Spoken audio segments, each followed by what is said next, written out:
Golden West College All College Meeting of Fall 2009.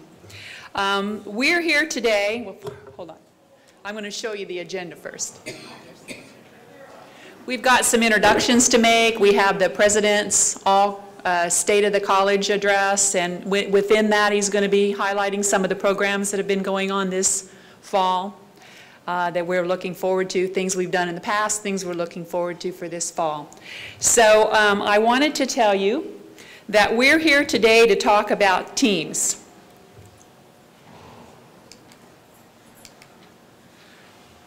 Give me a G. G.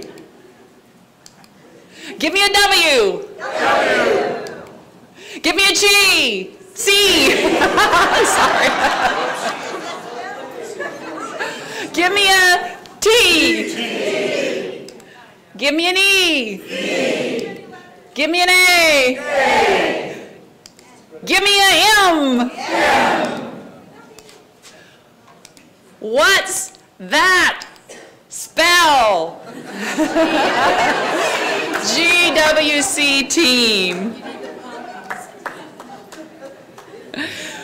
We've always talked about at these all-college meetings about how we are a family here at Golden West College, but this year we need to focus on how we're going to be a team. Teams are not the same as groups. Groups may be little more than a collection of individuals, but teams are special because they manage to accomplish more than the sum total of its individual members. And that's what we're good at here at Golden West College, pulling together as a team when we need to be a team. We're going to have lots to deal with this coming year, and I'm already going to tell you there's going to be a lot of negative factors coming our way. We can fight it, cry in our soup, or we can pull together and become a team. We'll need team effort. We'll need team spirit. We'll need to celebrate our excellence, and there's plenty of excellence on our campus to celebrate. You're going to hear about some of it today. There's no doubt that times are going to be tough. But remember what Deshaun Moore said at last May's graduation ceremony? He said, "Tough times don't last, tough people do." And we need to keep that motto in our mind this year, because I know that I've been here long enough to understand that there are plenty of tough people on this campus who are willing to weather this storm, whether it be 1 year, 2 year, 3 years. We're here to weather the storm, and we're going to be passionate about why we're here, to be the best community college in the state of California. And we can. Teamwork in tough times. Go team. So that's what I wanted to talk to you about. And I want to welcome some special people that are here today. I always like to talk about the people that we feel are special, but you all have to understand that every one of you in the room is special because you're here and you're a part of us. But we have our chancellor with us today, Dr. Ding Jo Curry. She's our interim chancellor, and I'd like to let her come up and say a few words, and she has some other special people that she'd like to introduce. Ding Jo?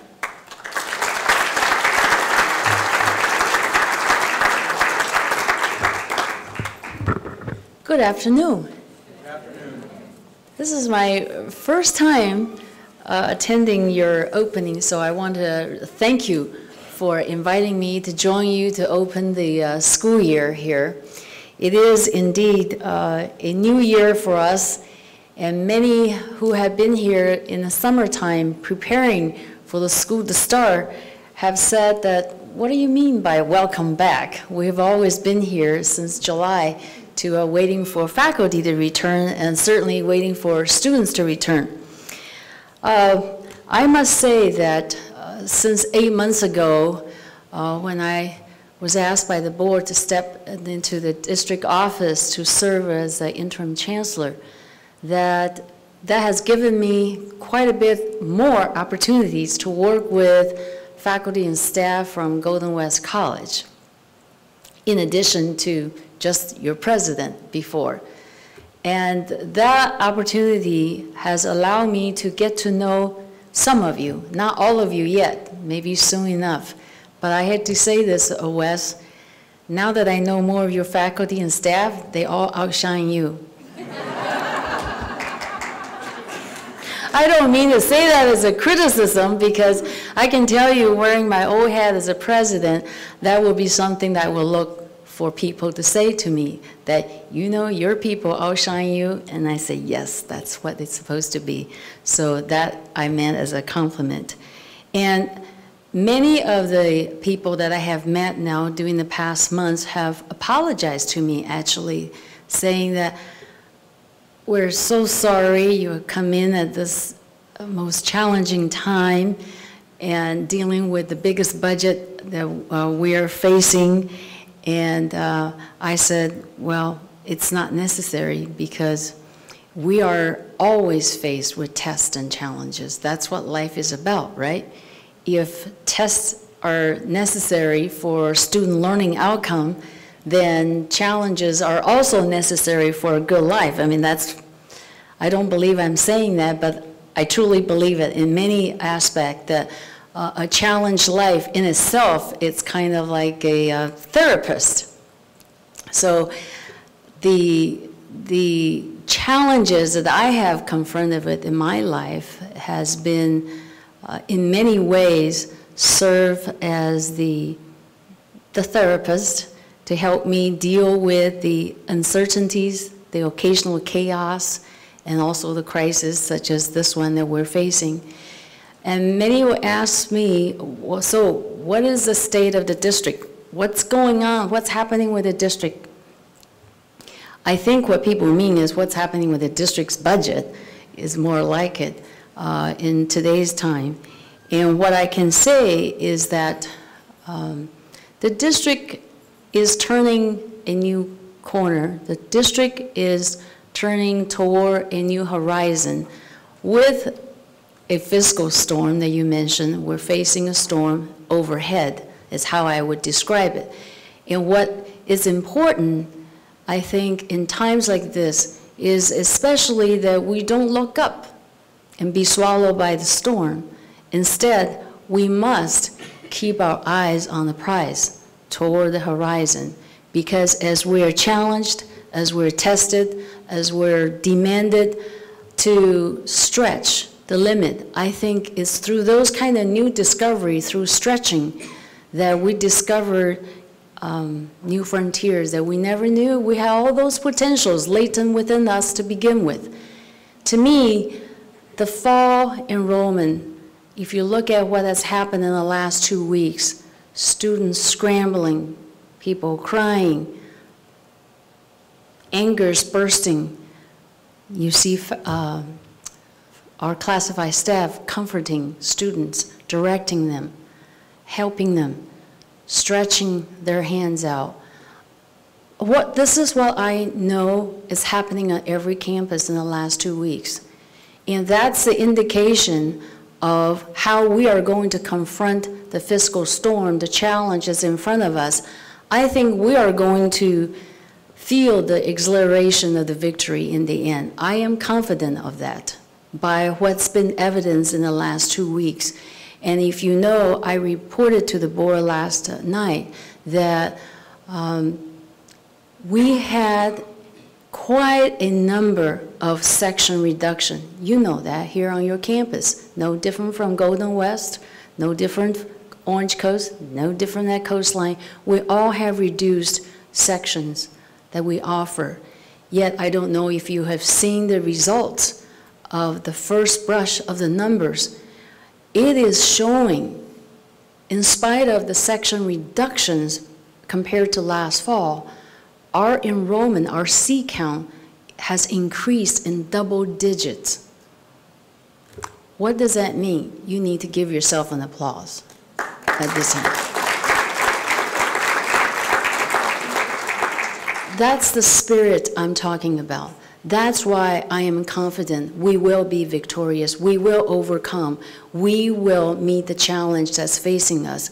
I also told you in my communication, I am a realist at the same time. I'm practical about what we're facing. And that is that while we have had a wonderful, wonderful process since last spring, I tell you, God is looking after me. When I established the District Budget Advisory Committee last spring, little did I know that I was going to work that group to death through the summer. And it is only through that group's hours of work, consultation, and providing ideas and input that we're able to reach a final budget adoption September 2nd, adopted by the board, that have a widespread understanding, has a level of commitment, and that is a budget that, while it's going to be challenging, but still implementable for 910. Now, that is not an easy thing to say. If you look at, there are still districts have not settled 910 budget. There are districts that are still trying to avoid the crossfire that's happening on their campuses about how to reduce the budget. And there are districts that have gone to layoffs.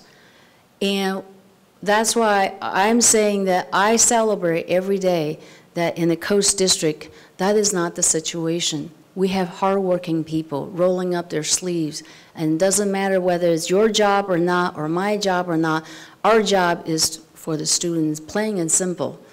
And those of you who have worked throughout the summer, I know that you have your own budget planning committee. You also have those who have served on the District Budget Planning Advisory Committee. Would those of you who have served on those two bodies that worked throughout the summer, would you stand up for me and let me thank you?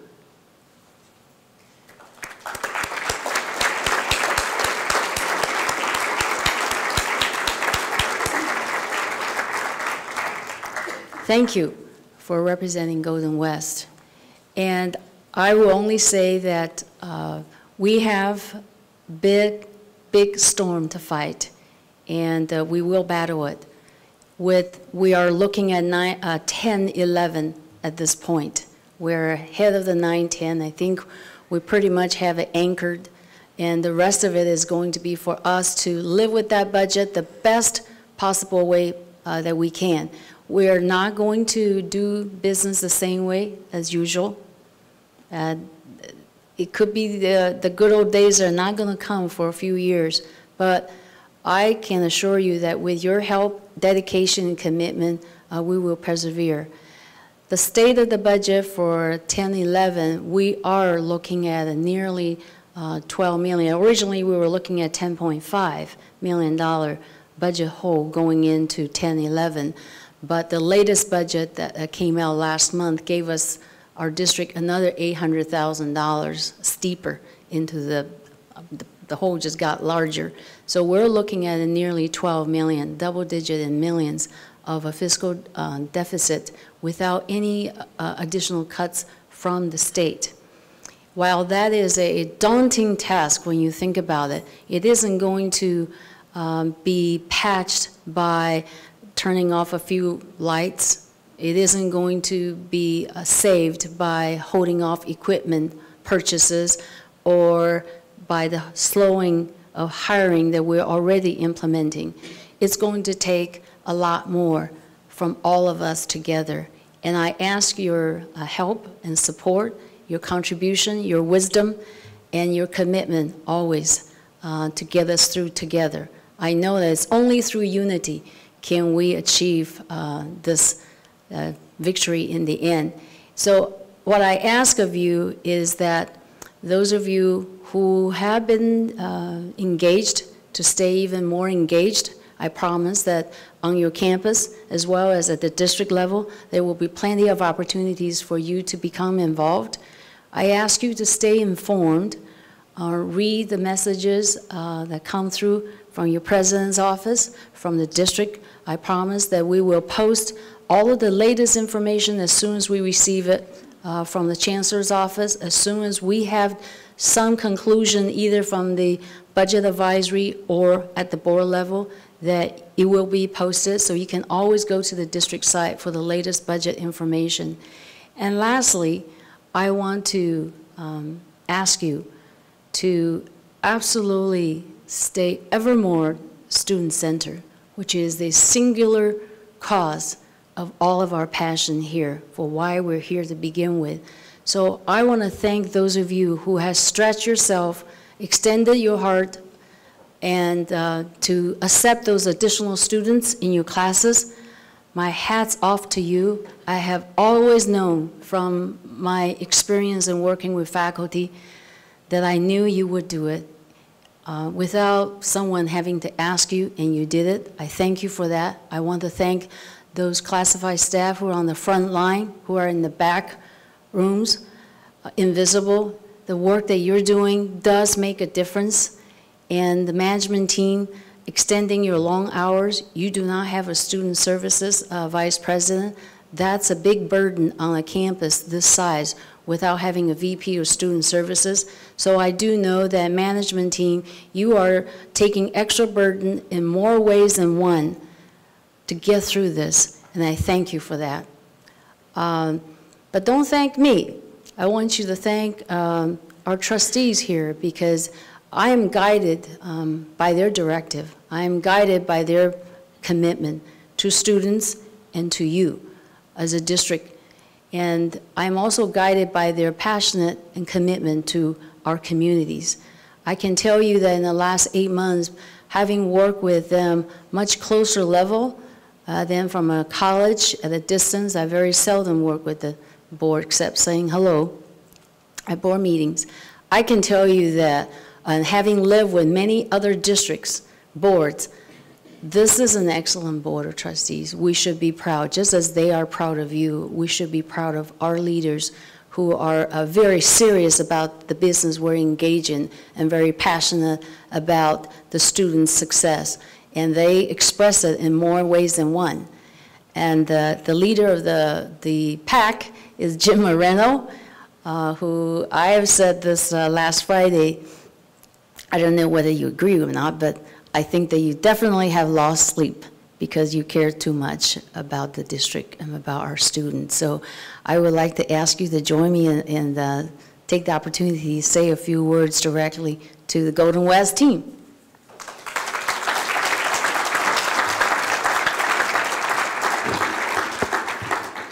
Hello, neighbors. I just live down the street. But I just want to say, reiterating some of Ding Zhou's statement, very simply, the lights are on and the doors are open. And the prognosis early on was that that was going to be difficult to do. And it did not happen without the commitment of the people that served on the district-wide budget team. We needed to know early on, you needed to know early on the problem. And I want to thank everybody for doing that. Very simply, that was the biggest task we had to get through this year. We have more tasks ahead. A lot more is coming at us, and I think with the commitment that's made here at Golden West and at our other colleges, that we will get through this thing together. It's not a good time. You see neighbors losing houses. You see your kids coming back home. You see friends and relatives out of work. And you see your classes growing because people still want to participate. And that's what we are. We are that group that supports the community. And I want to thank you very much for that. I want to thank you for your devotion to your students, to your classes, and to your community. And it makes me very proud to be able to say that I'm the president of the board of this great district. Thank you very much.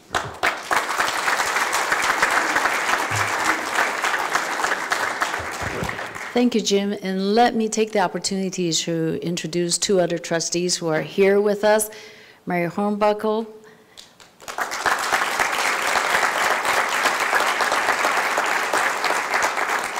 And many of you may not have met Dr. Lorraine Prinsky, the newest member to our Board of Trustees.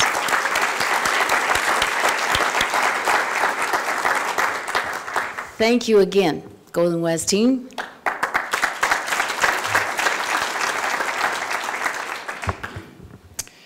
Okay, so you've met the people that came down from district. I'd like to ask Wes and Janet to come up here just for a second.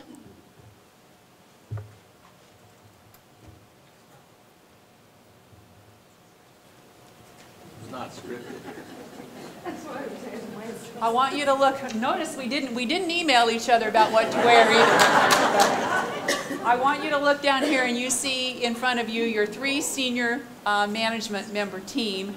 And if it looks like we've shrunk, we haven't really shrunk this way or this way, but we've shrunk in numbers.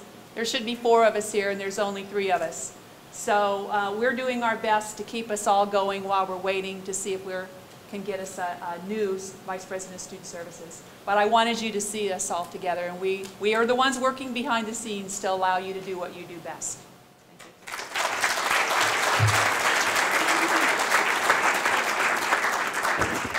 As I said before, everyone here is special, and I'd like to kind of go through a couple of categories here. I know that a lot of our student government folks are here. Where are you sitting? Where are you? Oh, there's Livia. Livia is AS GWC president this year. And Livia, would you just have your team stand up, and would you introduce them? Okay. That's Steven. He's our vice president. And he's our activity commissioner. Christy is Fred, and he's our student advocate.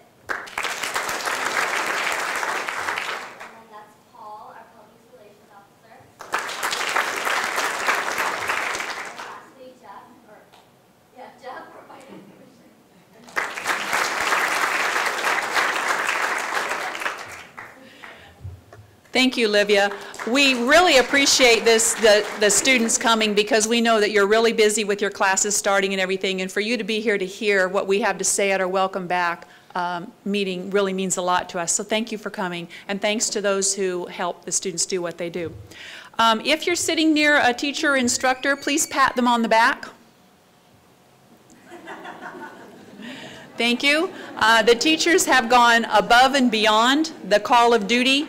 As Ding Jo mentioned, as we saw the students coming in just such dire straits needing classes, our enrollments are really, really looking very, very strong. And I just can't thank the instructors enough for what you've done to go above and beyond, filling your classrooms to where you think there's enough seats and that you can still do a good job of teaching the students that you've taken in. My hat's off to you.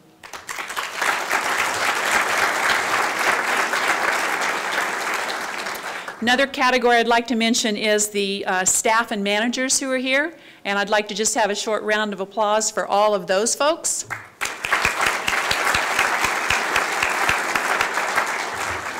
As our chancellor mentioned, you're the ones behind the scenes, and you're the ones that sometimes are the face that deals with the anger on the student when they can't get what they need. And we really appreciate all that you've done to get those students into the classes for the teachers to be able to teach them. The Staff Development Committee is bore the brunt of putting this meeting together and getting Rustler Sam out there. I hope you all had an opportunity to have your picture taken with Rustler Sam and have a piece of his birthday cake. And Doug, I know you're here, and I think Joyce is at a meeting. Cece and Anita are back. Cece's here. Anita, whoa, you guys are all spread out over the place. Thank you for the job that you do, and thank you for hosting our meeting for us today. Now I have some special recognitions, and I'm going to try to turn this so I can talk and see. We've got 11 faculty who are newly tenured, and for those of you who don't understand the tenure process, it takes 4 years of teaching full-time at Golden West College through a bunch of scrutiny of evaluations and a team that's mentoring you to get through this process. So I'd just like to read their names. If you're here, please stand up. In Arts and Letters, Teresa Lavarini and Elizabeth Remsburg-Shirashi, both English. In Business and Social Science, we have Margot Bowlby, Political Science, and Deanna Lehman in Accounting. In Career and Technical Education, Ed Reyna in Cosmetology.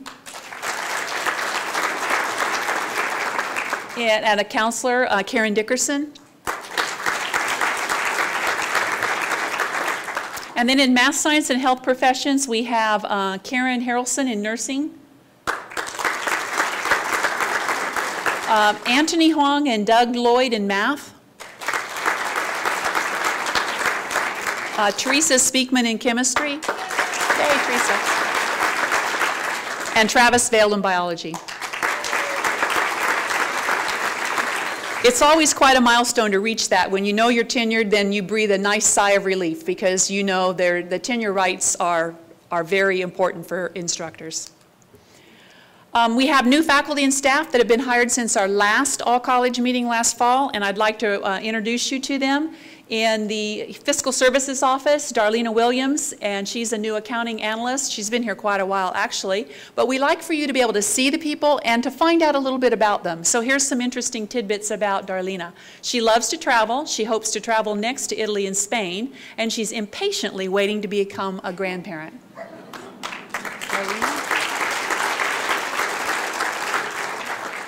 Jacob Partridge is a new security officer, and he and his wife are expecting a baby girl in October.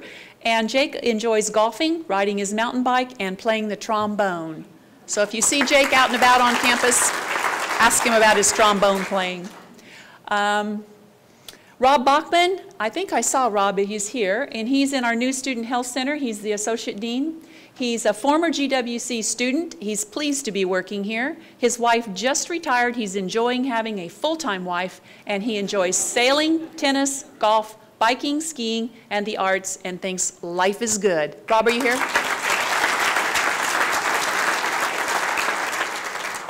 Also in the Student Health Center, we have a new registered nurse, Jocelyn Fair. She returns home to New Jersey to visit family several times a year. She's an LA Angels fan and a season ticket holder. She's interested in forensic science, and she takes online classes. Jocelyn, are you here? There she is.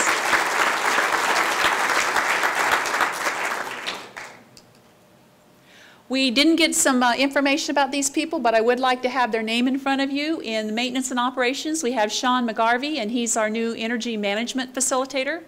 In career and tech education, we have Gary Treadwell. He's an automotive technology instructor. He actually started in spring '09. And in technical support services, we have Gabriel Cobian, and he's our new information systems technician 1.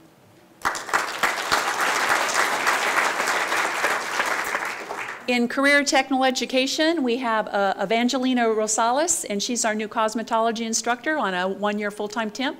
She has 4 children, enjoys dancing, and loves to travel. We didn't get her picture, but I know she's here. Stand up, Evangelina. We also have in the Career and Tech Education Division John Holland, another cosmetology instructor. 2 most important things are his family and love, and his 2 dogs, Lola and Yuki, and he likes outdoor activities and the coffee bean. John?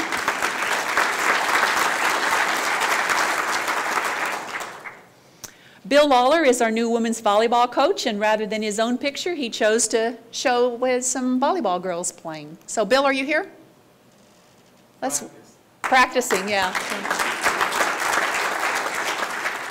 Some other new folks we didn't get information on, but still we want you to know who they are.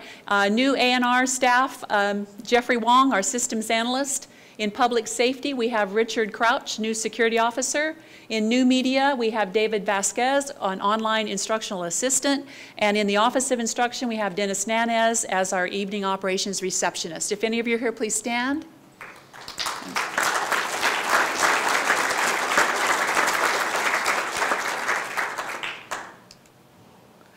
Dr. James Almy is our new chemistry instructor. He adores his wife and 3 beautiful children, a son age 11, 2 daughters ages 4 and 2. He likes to read, mountain bike, and travel, and he's taught on a South Pacific tropical island, in Kentucky, in upstate New York, and now here at Golden West, the best of the bunch, and we love people like James.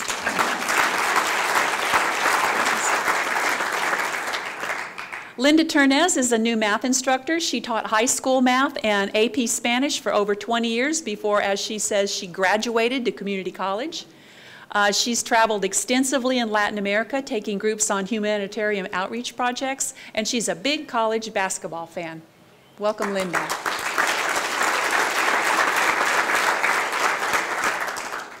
And we have Nikki Pham. She's a new nursing innovation clerk. Some fun facts about Nikki. Her favorite ice cream is coconut and pineapple. Her favorite color is purple. She would love to visit Paris one day. She's terrified of snakes. She's a former student worker and 160-day employee, and she's proud to be a part of the team. Nikki, are you here?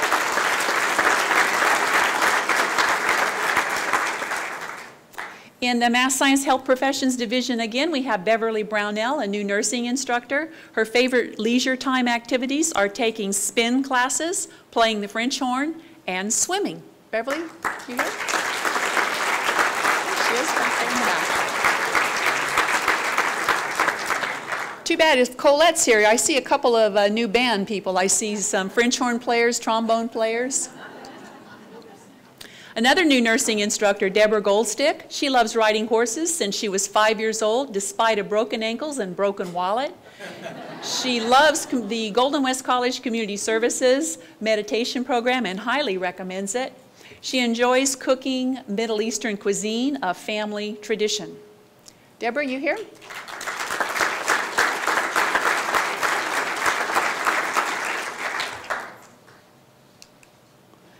And then we have from the President's office, Christina Irvin. She is the Executive Assistant to the President.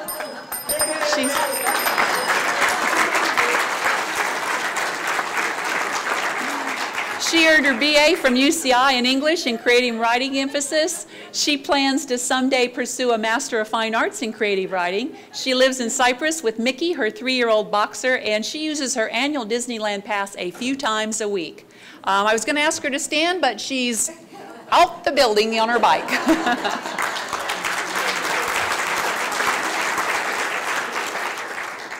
Okay, those are our new faces. The ones that are here have a flower on, so if you see someone with a flower and you don't quite remember who it was, just go up to them afterwards and say, I can tell by your flower you're new, tell me a little bit more about yourself, and warmly welcome them into what I was going to say our family, but now we'll say our team.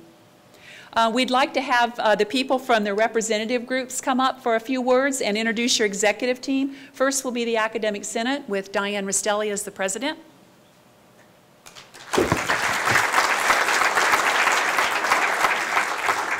Thank you very much. I was enjoying the slideshow, so now I have to do something that's creative and funny. Well, first of all, I'm going to be kind of serious and tell you what our particular purpose or mission is with the Academic Senate Committee, one of many committees on campus.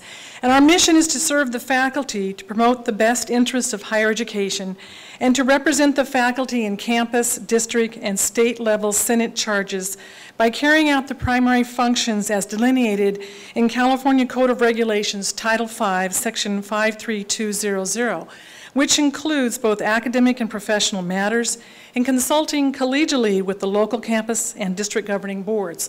So that's our mission, and we've had a very interesting and a very soon-to-be probably very busy year coming up. I would like to introduce my executive team members who are my consultation, my confidant group who helps us run an effective academic senate. And I see Greg Carrs up there. Greg, you want to stand? He's our Executive Vice President of the Academic Senate. He's our Learning Resources and College Success Committee person. I also saw Teresa Lavarini. Teresa, please stand. She's also my Executive Vice President and also the IPD Chair, and she also comes from the English area. Teresa Cassens, I see you back there. She is our CCI Chair, our librarian and our learning resource person, who adds a lot to our committee. And also, I didn't see Colette Housey. Dr. Housey, are you here? Well, Dr. Housey is our Online Education Committee Chair. She comes from the visual and performing arts areas. I would like to invite any of you, especially our new people wearing the corsages and boutonnieres, you're more than welcome to come to our Academic Senate meetings. We meet every second and fourth Tuesday from 1 to 3 p.m. in Humanities 107.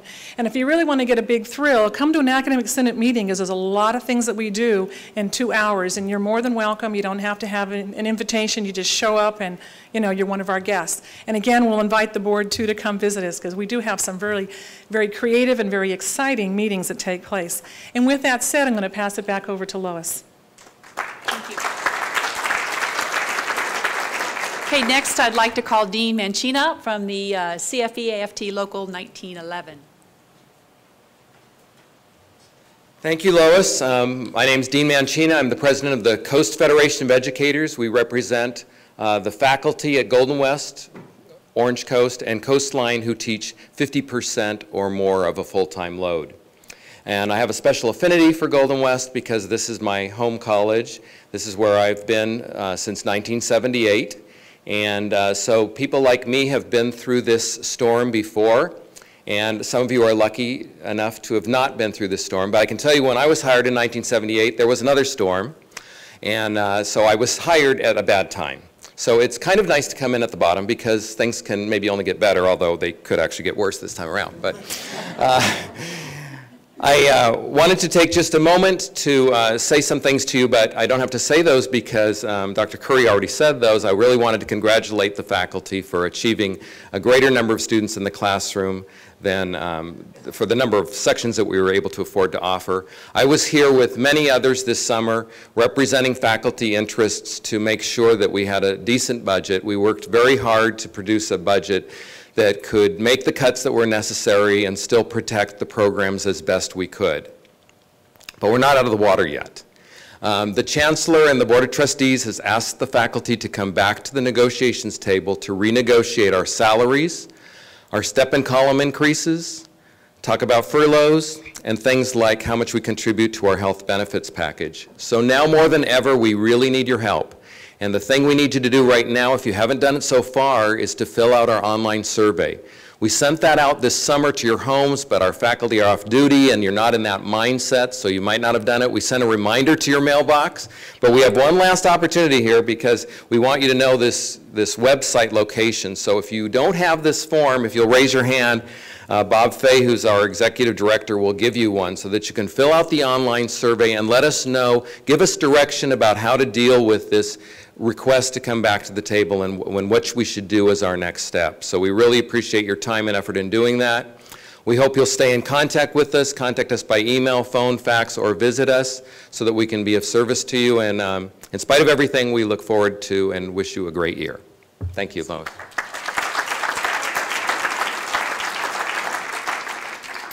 Next, I'd like to ask Barbara Price to come up from the CCA, CTA, NEA. Local 1152.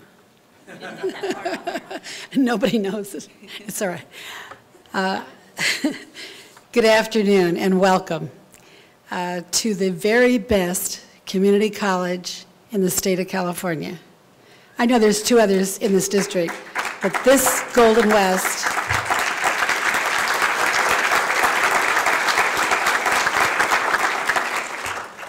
has some very special, unique ways that it takes care of its students and takes care of its teachers. So we want to celebrate that all year long, next year, until I'm on the wrong side of the grass, okay?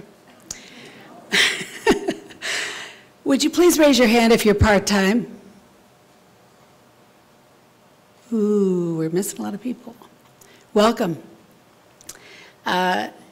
I am the president of your part-time union, and I want to talk to you just for a second about the word part-time.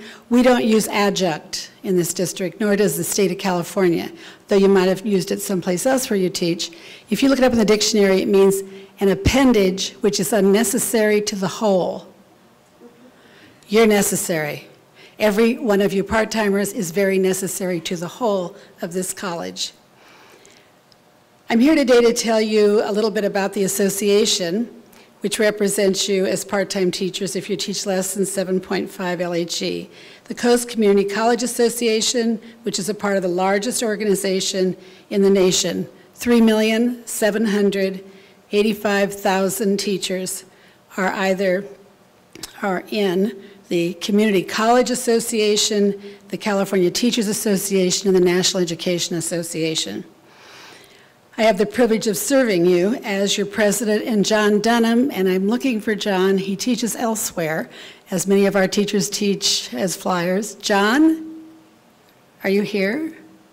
I saw somebody pointing at him. No, not here. He is a math teacher here, and he is the vice president on our executive board for CCA, representing Golden West College. And he's flying here right now from Cerritos, where he also teaches. So I'm sorry he's not here yet, but he will make it a point to meet all of the part-timers here, and more, I'm sure. There are some benefits through the district, which we have been able to secure for you, including conference and travel funds. You may have 2 conference and travel requests in per semester per teacher, so that you can go to. We have $25,000 of life insurance for you now, and 24-hour fitness membership, so you can get healthy and stay well, so you don't need to use the life insurance. Other benefits for health care we have now secured for you through community agencies. There is information about that health care out on that table, and we can go back there and hand that out to you if you didn't get it earlier. We also have an untold number of benefits that come to you through CTA and NEA. These come to you by virtue of the fact that you pay the dues whether you like it or not. It comes out of your salary. So you may as well take advantage of those benefits.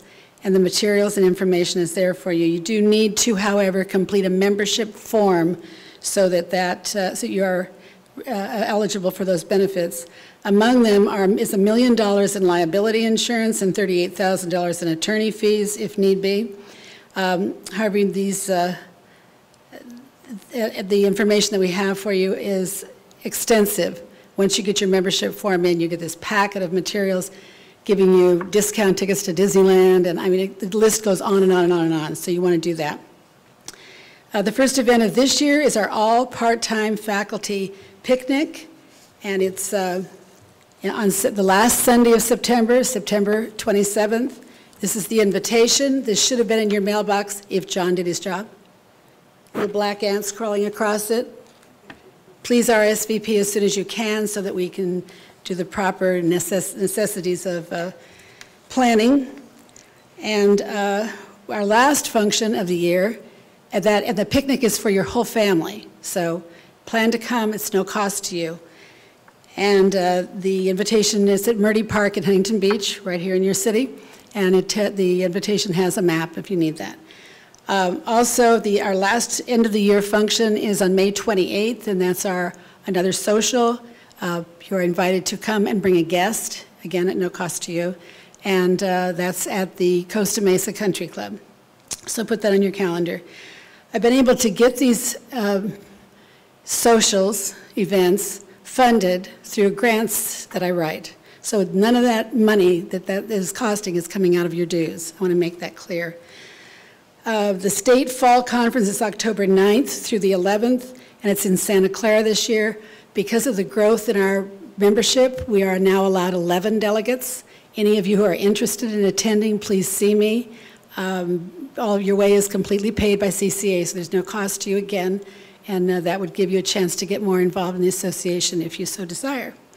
So once again, welcome, and I look forward to meeting each of you very soon at the picnic. Thanks, Barbara. And we have the Coast Federation of Classified Employees, and I believe I saw Ann here. Come on down, Ann.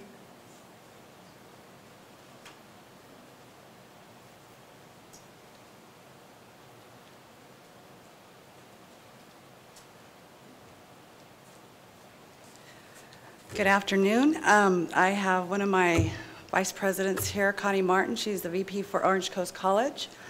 I don't know if we have anybody else here. I'm sorry. I'm from Orange Coast College. That's why I say that. Golden West College.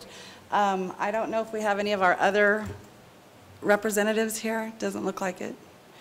Anyway, I wanted to let you know that we've ratified 4 reopener articles, and that was concluded yesterday, and we have gone forward.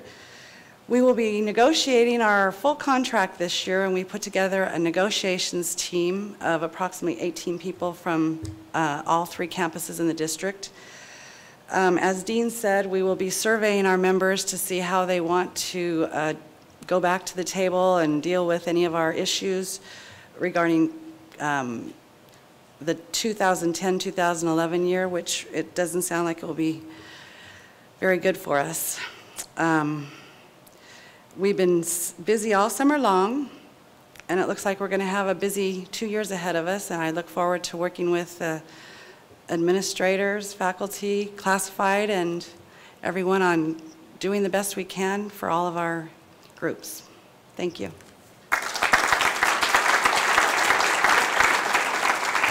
Thanks, Ann. So you've met the people that we wanted to especially make sure that you saw, and now we're ready for what everyone's been waiting for. the president of the college. Come on up, Wes.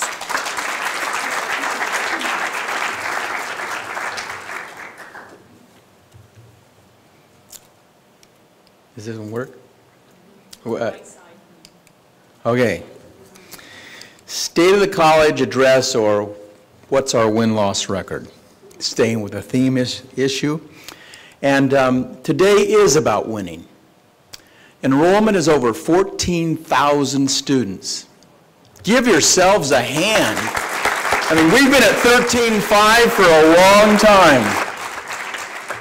And I was going to have everybody stand in these groups and applaud each other, but we've done a lot of that applauding. But I just want to recognize admissions and records. They're the front line. Counselors and assessments. All of student services, you're the ones that get them to the classroom. Thank you very much. Faculty, thanks for opening your hearts and your doors and your rosters. You look down the searchable schedule and you see class after class, 126, 146% full, 156 some. I mean, it's just incredible, the teachers that have taken extra people. And that's not just taking people on the first day. That's taking people and assessing them and working with them and teaching them for 16 long weeks. And we appreciate it, and more importantly, they appreciate it. And the administration and district staff who came over to help us, thanks everybody. 2 years ago, or 3, we adopted a college theme that had to do with environmental sensitivity and also disaster preparedness. And we're going to take a little portion today to talk about that. But that commitment then has moved into, you know, when I had to sign the presidential's climate study that the district and everybody signed, I was sort of reluctant to just have that awesome name, president, and I thought to myself, it's really not my initiative, you know. And so when I got the first literature, you get a lot of literature, and so you just put it in a stack, you know. I mean, the idea I was committed to, but being on another committee or having to do other reports. And then a group of students came to me on one of our environmental days and said, Wes, you know, we want this college to sign on to these commitments. And so out of that notion of the students, and after all, it is about them. I mean, the sustainability isn't for people like me. Most things are going to last till I am on the other side of the grass, as you said, you know. But it's not for our children, and it's not for our grandchildren. And so it was interesting to me that it was a student initiative. It now has formed a Sustainability Advisory Committee.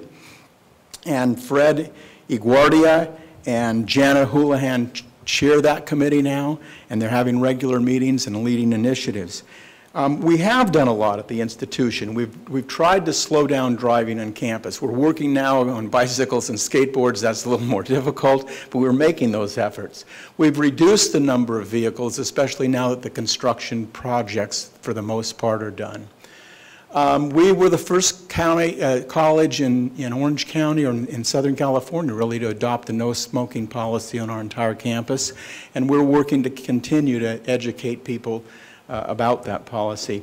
Biodegradable products are used in all of our M&O areas, and we just have gotten a $500,000 rebate that came as a result of what we've done on our HVAC system. So it was 50K or 500,000? 60, yep, 600,000. And the new nursing building was just given an award by the Profiles in Architecture, and it says this project is a great example of what higher ed in buildings should be, a very special learning environment integrated into a layered, complex, and very thoughtful design. The use of concrete masonry material at once is the focal point and the anchoring backdrop to an accomplished set of details. And then it says the exterior circulation, various daylighting techniques, and other CHIPS design elements provided the jury with a clear grand award winner. proving that good design and sustainable design are and should be one and the same. So that's that building. We've done some major projects. I think the next step that we have to work on, which is harder for all in education, and that is the reduction of consumption of paper. And we'll make that a kind of lead. Now that we have classrooms that are fully, all the projection systems are in and those kinds of things, and we can use Blackboard and other mechanisms to hand out electronically, we're going to make some strong efforts in that area.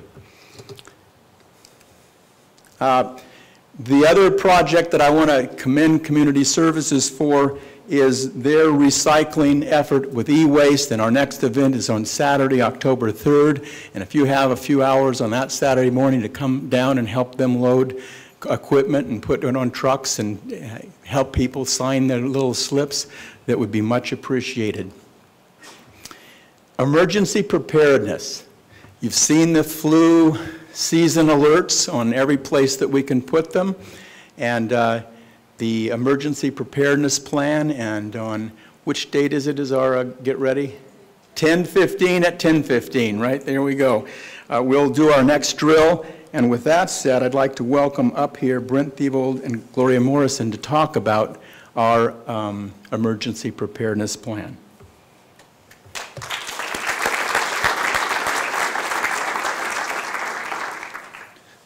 Good afternoon. For those of you who don't know me, I am the Public Safety Supervisor here at Golden West College. And this is a right click? Okay. Golden West College has been committed to disaster preparedness for quite a while now. And as of this last year in January, we actually had the opportunity to hire, through a one-time funding of disaster preparedness money, Gloria Morrison. I'd like to introduce her. Gloria spent 30 years with the city of Huntington Beach, and her plans and her work is really known throughout the country, definitely throughout California. So we're very fortunate to have her, and a lot of stuff I'm going to go through today, just very briefly, is a product of what she's done here for the college. Also, as a footnote to this, before we get started, we have been nominated for an Academy Award for the Red Cross Orange County chapter. They haven't voted on it yet, but there's a very good chance that we may be an institution that gets that award this year. So, having said this, all of us on this campus are part of disaster preparedness, whether it's in the classroom or whether it's public safety. At any time, things could happen. Every day we have emergencies on the campus. It is a campus priority. So what have we done? The first thing we did, first thing Gloria did, is to take a look at the hazards that we have here in Huntington Beach. And as you can see there, you have earthquake as number one, you have active shooter. This kind of gives you a template to know what we need to train our employees on and what we need to plan for. So that's the first thing. The second thing that we did is we developed an emergency flip chart. It's red and yellow. These are going to be going up in every single classroom, every single building. And what it does is it allows students, faculty, staff, anybody who comes on our campus to know, if there's an emergency, who do I contact? And then it has guidelines. So for an active shooter or bomb threats, you flip right to that. The third thing we're doing is we're putting maps and the flip chart. So we're going to have evacuation maps in every single building that shows you how to get out of that building, part of OSHA, and just to ensure that any students, faculty, staff, everybody knows where to go and where to assemble if they're evacuating their buildings. The fourth thing we're doing is we have completed, it's in a draft form, our emergency response plan. And this is for any employee that wants to be involved in the incident command response. So obviously the students need to know what to do as far as who to contact or how to report it. But we as employees, let's imagine an earthquake where maybe we don't get the fire services right away or the police department to respond right away. So the emergency response plan allows us as a campus to really get through the emergency and respond to it accordingly. October 15th, by the way, is when we're going to actually test the emergency response plan to see how it works. The fifth thing we've done is we've given personnel on campus different assignments. If you received an email, you know what your job and your role is going to be, and we're going to train you in that. The sixth thing we've done is we've consolidated all the emergency supplies. We have a trailer now. We have all our emergency supplies, and we're buying some additional ones So we can actually move this trailer into an incident command area, and when people start coming in, those who have been trained in CERT and BERT can actually come to the incident command post, and we can hand you your vest, we can hand you your bag, whatever you need to go do your search and rescue or whatever your role is. This is the important one, and actually I'm going to have these flyers here at the door, so when you leave you can pick one up. But if you haven't attended a training class, we encourage you to do that. That's when we're going to go through in more detail as far as what we're doing and what role you can play. The first set of classes that you can see there are for students, faculty, and staff, for anybody just to get some basic stuff. We're going to go through the emergency flip chart here. We're going to go through evacuation and what we ask of you as a student, a faculty member, or a staff member. The second section of training is going to be more for the incident command team, and it's going to be more detailed. It's going to go through how we're actually going to respond as a campus. And then there is a first aid station class, which is mostly going to be the nursing staff and our student health center. 10:15 at 10:15, that is our big exercise. The whole campus, we're going to do the same thing we did last year. We're going to evacuate, we're going to go to our assembly areas, and then get the students back into the classroom. And then those of us who are participating in the incident command are actually going to continue with role players and actually set up an incident to where we're going to have to go and find these students, do search and rescue, bring them in, set up a triage center. We're going to have some Huntington Beach Fire Department is going to be there to help us and just to kind of observe. They're not here to check us, they're here to help us. Also an observer from the Orange County EOC and some other people are also going to be attending that. So 10:15 at 10:15. We are also in the process of developing a college website so that all of this material is online.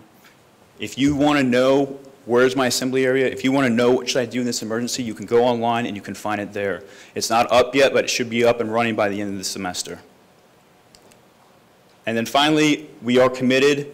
Thank you to the leadership here. They're committed to emergency preparedness. They know that even in these tough times, we need to be ready. And the program maintenance is simply going to be more training, more classes, and more exercises. And if you don't know, there are some new ed code. In October of 2010, it's coming out where it's going to include everything that we're doing, in addition to the crime statistics. So we're ahead of the game with this, and it's due to our leadership and the vision here. So thank you very much.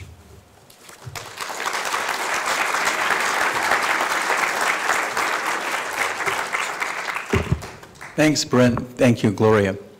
Just a little, it reminded me when I was a faculty member and on the Academic Senate and representing this college, the Academic Senate's plenary session, the first resolution I ever wrote and authored and helped people pass was a resolution that colleges should have in place an emergency preparedness plan around earthquakes. Some things take a long time to ever affect, and sometimes you can't do it from the resolution side until you get to this side and can make it happen.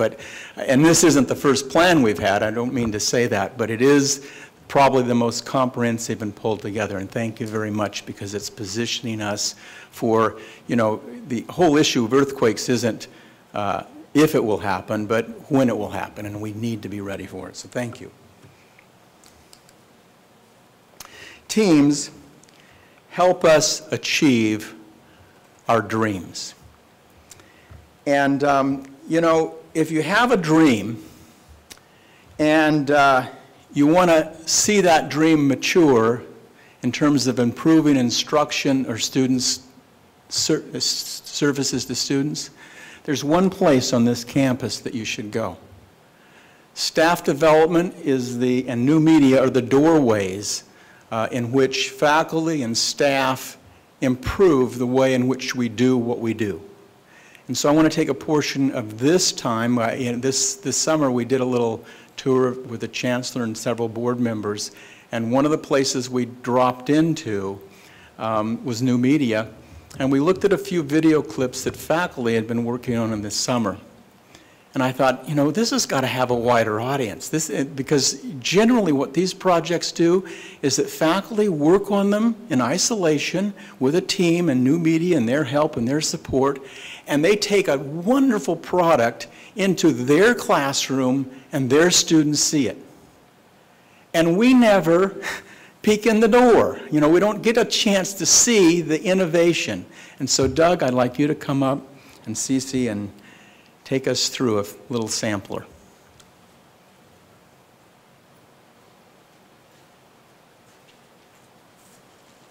Well, we have a little bright light here in dark times, and one of the things staff development does in all times is provide opportunities for all faculty, staff, and managers to have professional development opportunities. And what we'll see coming up is part of the iTunes workshop that we offered in spring, and as always, our creative faculty came up with some good ideas. I would like just to acknowledge the Staff Development Committee in addition to our office. They all helped plan this today, and I'm new as co-manager, co-chair and manager of staff development. Lois Miller had taken this to her heart for a long time, but I guess she's gotten a few additional activities recently. So she asked me to be the manager co-chair of staff development, and I wasn't quite sure what that was. Then I'm not really a party planner like today, but I got an email from Wes last week saying, Doug, we need a horse, Rustler Sam, and a cake. So I didn't know quite what to do about that. Especially I figured if there's a Rustler Sam, I figured I might be it. And I'd like to thank Teresa Lavarini, who found a student to be Rustler Sam for me today. Thank you very much.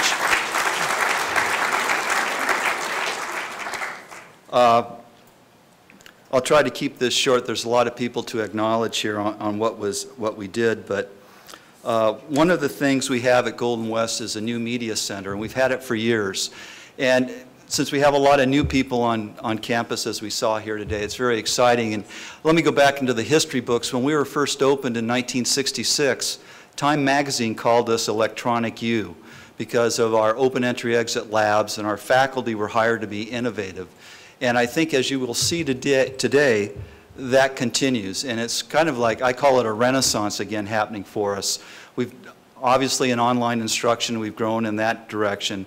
But now we're finally getting back to the media, and I have to acknowledge the faculty projects in the past that have won most awards that are available for educational television, 13 Emmy Awards and 3 Emmys. And more importantly, these programs often are distributed nationwide.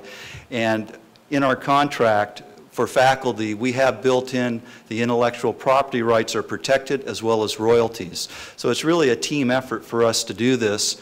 And I need to get right to the clips, but if you don't know what an iTunes U is, and I'm kind of learning all this stuff too, Teresa Cassins helps keep me up to date, knowing what a Twitter is, and not to call it a twit, but a tweet. iTunes U is based on the iPod, which they've sold 220 million iPods. And that's something that's part, as you know, our students are using cell phones and text messaging, and I'm sure some of you are twittering now or tweeting about me. But I did a little research on it, and in a recent article, the results of a survey conducted by the Student Monitor, which conducts research on college students, reported that iPods were more popular than beer. iPods scored a rating of 73%, while beer brought in 71%. So this isn't my quote, but when I heard a fellow at Apple say that, he says they're coming to college with a beer in one hand and an iPod in the other. So it's nice to see that the iPod's winning. And what this means is this is how our students are getting their music, their information, and our faculty are keeping up. And before we go right into the clips with iTunes U, which Stanford, Purdue, and major universities are using, it's a way students can go on, anyone can go on and see some of the work, 5-minute little concept lessons that introduce students to our courses. We can password protect these, so they are just for our courses, but it's really a marvelous thing, and again, the major universities are doing it as well. This was an experimental project for us. We moved into high-definition television with this project, and I want to thank the faculty, who you'll see in a little bit, for their patience working on this. And before we roll the clips, John Hanna, the man behind the curtain, stand up here. Come on, John. John Hanna is the new media person. John Hanna is our multimedia specialist and network server and expert and all those other titles. But I think as you talk with the faculty, it all comes down to when you work at a place where really instruction and trying to get the best product is what counts. And I really want to credit John for what you're about to see come up on the screen. Let me just say we also added some of the nursing videos because the nursing on their own, the nursing group has been cranking out videos for a number of the things they're doing. I don't know if we have all the names of everyone up there who's been doing it because they've been working so much on it. And just to give credit to one of our best projects is a cat dissection. And Lucy Kolinsky did this. It's an incredible project. And most of the faculty were only contracted to do like a 5-minute little concept bit. They did many, many, many of these 5-minute concept pieces to put a whole idea together. So thank you very much. I just want you to know the extra effort they all made. And so we won't be showing the cat dissection today. But Lucy, forgive us for not doing that. But I have it on my iPod right here. So if you'd like to see any of the projects today, I'd be glad to show you afterwards. So if we could roll tape on that.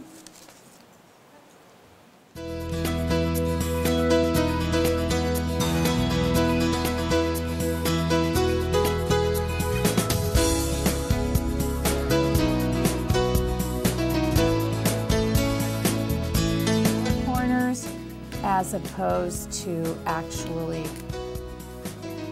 placing. We don't end up seeing too much of our foam, and that's just how we want it. So we want to make sure that we always cover our mechanics. And I think we're pretty much done there. I'd say we've got that very, very full. As you can see, this is how the color wheel works. Looking at our yellow tones, 2 is black, 3 is dark brown, and as you can see by these hair swatches, these Goldwell Top Chic hair swatches have shown you the number 2, 3, 4, and so on all the way to 10, showing you the level system. As I said, 2 is black, 3 is dark. Okay, now we are back on the ventral side.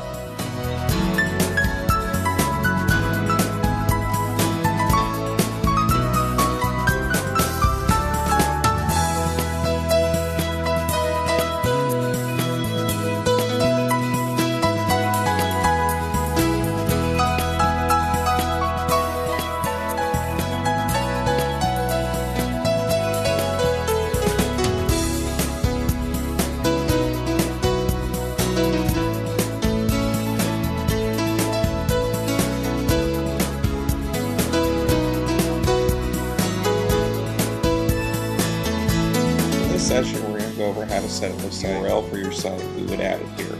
Our test site, we don't have one, so we'll click Next. Under your Files palette, we now have a local files folder.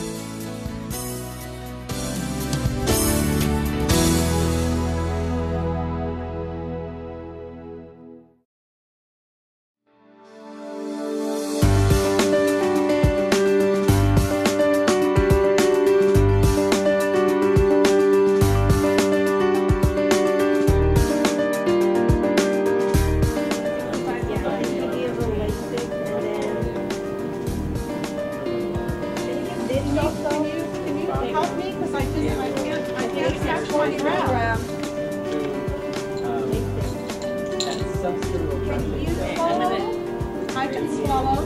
I have 40 milligram here, Lasix, to help with your swelling.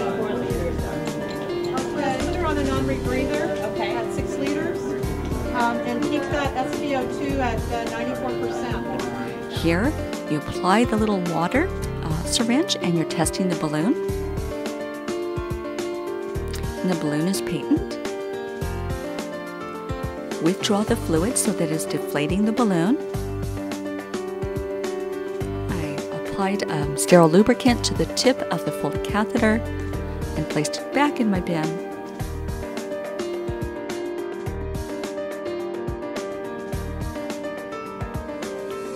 Attach the tubing to the secondary adapter, and now attach the secondary medication set to your IV piggyback.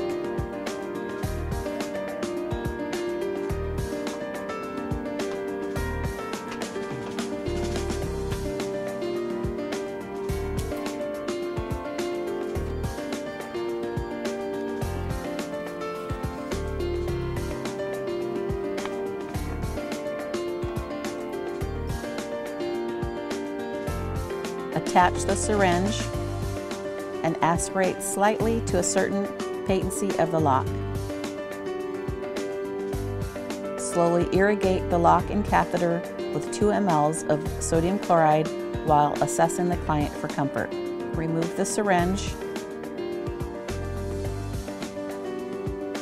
And now she's ready to administer the intravenous medication.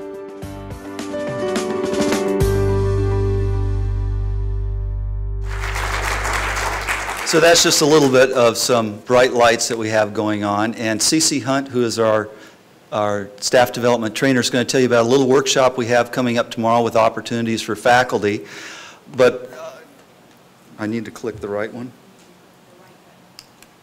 I'd like just to back up. I'm close. Okay, thank you. I'd like just to acknowledge that Lois, before she had to leave staff development because she had other things, she launched us on the iTunes U project. I want to thank you very much for that.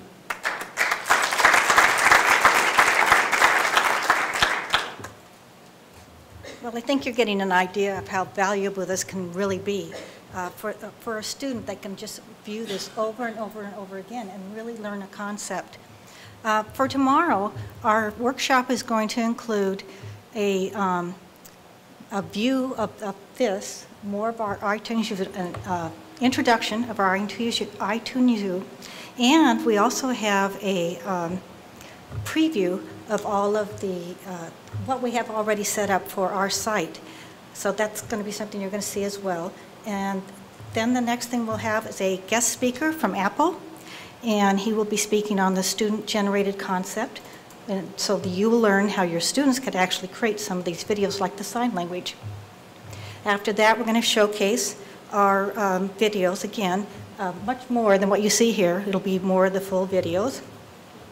After that, we are going to have group discussions and ideas to help the people that are attending the workshop learn what else that they can produce.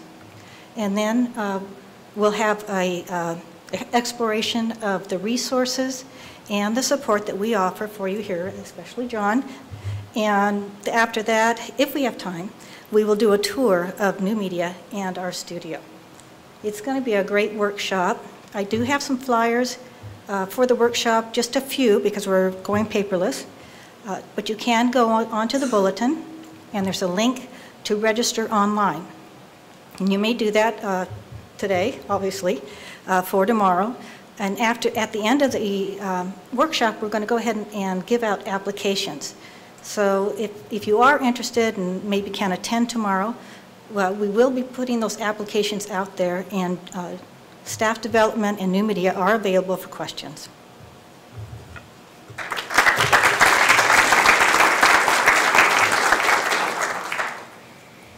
I think I was a little more worried about the catheter than the cat, but I don't know about the rest of you.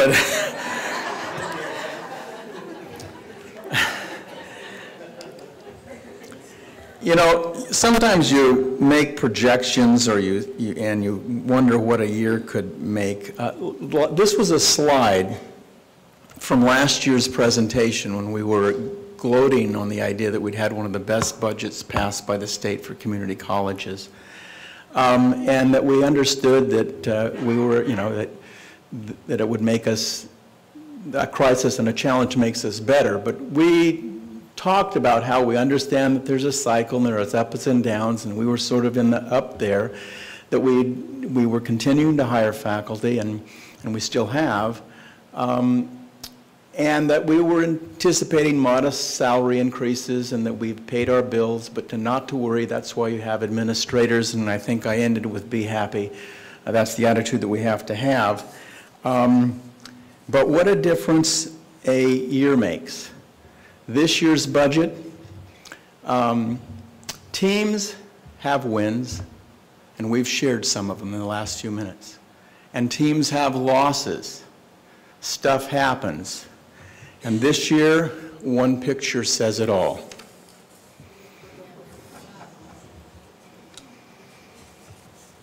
So this year's budget slide, we have an adopted budget, and that's to be positive about. We're thankful to the board and the committees and everybody that's worked together in a sense to, and we know we're spending ending balances, we know we're spending reserves, but we're buying a year of stability. I mean, it's not the stability way up here, but it's stability to do the planning that we need to do. And planning budget's been engaged, and we took $1.8 million out of this year's budget. We have to cut more, and it's difficult, and it's not fun. But together we will do it. And in this process, and this is honestly true, you know, we had a little, I got a little Chinese food today, and you get a little cookie, you know, for lunch. And this is my fortune. And I'm telling you, this is what, I opened it up and this is what it said. You shouldn't overspend at this moment. Frugality is important. Yeah, Jana likes that, right? I'm taking it home and rewrapping it and giving it to my wife as well. But, you know, that's the message. But people, you know, a lot of times on campus, they'll stop and say, are you worried? What are you doing? You know. And I tell them that I'm not worried, that I have somebody else that does the worrying for us. And I want you to meet Duke, because he worries for us. Duke's my dog that I inherited this last year, and every morning we go for a walk about 5:30 or 6, and I kind of share with him the agenda of the day. And it's his job during the day to ponder these things, you know, and for him to have the worry lines and not us, you know. And then at night, sometime around 9 o'clock or 10, I walk again and whisper to him, you know, and tell him how it went, and he tells me what he thinks should happen. So Duke worries so that we can get on with our business, which is education. And he thinks that we should be serving as many students as we can, with the quality service, with less resources, finding new resources. Duke knows that there's only one thing that will pull us through these times, and that is shared values. And so, a year ago, we began to work on our mission statement, and the college changed its mission statement and vision statement, and then took a year to look at its values. And through various committees and multiple rewrites, we adopted 10 new values. A value about access and equity, a value about campus environment, a value about collaboration, a collaborative climate, a value about excellence and innovation, inclusiveness and diversity, leadership, learning, stewardship and sustainability, teaching, and technology. And those values have been woven through everything that's been in this presentation today. And we've had this statement now put onto a poster, and as you leave today, we hope you'll take it back, put it in a place that you can be daily reminded about these values, because values aren't something to be up on a board. They're to be something that's in our heart and guides us in the decision-making that we make. And this has been the most collaborative effort I've ever seen on a campus, and the wording and the statements and definitions are wonderful. I'm just not going to take the time to read them all to you. That's why I'm giving you the poster.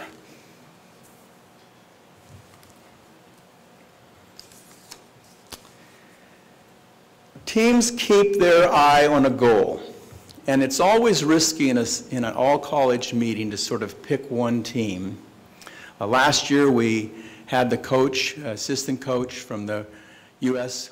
women's water polo team come and talk to us about what it felt like to end up with a second place instead of first. And yet it's pretty good in the Olympics. And he is our women's water polo coach now and doing well. But this year I chose the library as part of the new LRC because, again, 10 years ago I can remember sitting with people in this room talking about a vision about a new learning resource center. And the Measure C brought this project into possibility. And you all see it going out there, and it's our last Measure C project in its process. And if you kind of look at this building, you can begin to see that we're into the second story of construction there.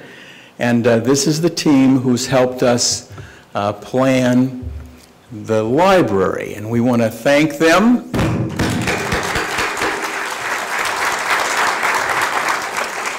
And here's then kind of looking through the interior. The first floor will be entirely electronic, basically. It'll have all the labs and learning resource centers and the tutorial center, the new student success center. They'll be all coordinated in a nice, seamless way. The second floor then has all the reference materials and all those kinds of interactions, and the top floor has the stacks. And they can tell you what every nook and cranny is going to have it. I've just seen it from this kind of view. And there it is at nighttime as you leave the campus. And in the end, you know, it's not about win or loss. It's about valuing what we do. It's about caring for our teammates. That's the thing we'll have to do the most in these next couple of years, is take care of each other. In times of crisis and times of tough, you can either get into a kind of pointing and taking and why do they get this and I don't get that kind of mentality, or you can begin to realize that we are all in this together. We all share the same values. We want what is best for students. And so if something's not going the way you think it should, come and talk. Share it personally, privately, together, or in a meeting or in a process, but let us know. Help information filter up and filter through the system so that we can make the best choices with limited resources as a campus, as a whole, and as a team. That's what we have to do. And if we stick together and figure this out together, just as Ding Joe stated at the beginning, we will get through this if we don't let the clouds scare us. If we understand that we've been through these before, and we can do it again, and we'll be better for it. And then we have to keep that focus on our students. We have to remember that this is what we want. Students talking to each other, talking about ideas, talking about skills, talking about education, talking about their hopes and their dreams and their ideas about the future, which classes to take, who to take, how to study, and they're all inwardly facing and talking to each other. We have to have that model in our mind. After all, we're rustlers, you know, and outlaws, they stretch the limits, they challenge the norms, they think outside the box, they value freedom, and they're tough-skinned. We're all educators, we're all a team, and we just said happy birthday to Rustler Sam. And then I'm going to borrow one slide to conclude that came from last year's presentation only because I thought the ideas would continue to serve us well. The will to win is nothing without the will to prepare to win. And that means the willingness of people not just to be in classrooms or in their office, but to serve on committees, be in the dialogue, share your ideas, jump in and give us your information. Ignore people when they tell us we can't. Every other district around kind of said to us, you can't, you know, what do you mean you can't do this? You can't, you're not going to lay off, you're not going to do this, you're not going to do that. And we ignored them. And we chose our own path, and we're making it. Hard work makes luck. I heard the other day somebody said that, you know, if you want to increase your success, you've got to double your failures. And I was trying to explain to my son that in baseball, the people who have the most home runs also strike out most because they try to hit the ball, you know? And so that's kind of what we have to do. It's not what we say, but how we say it, and that to each other, the civility issue. Failure is an event, it's not a person.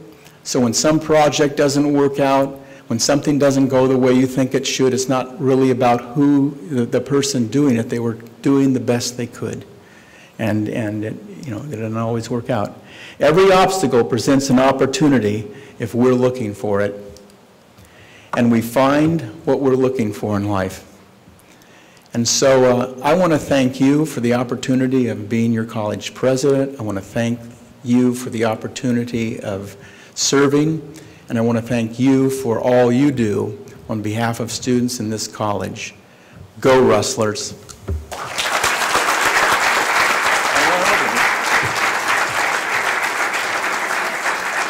For what? Oh, yes. And another trustee's, where's Jerry Patterson?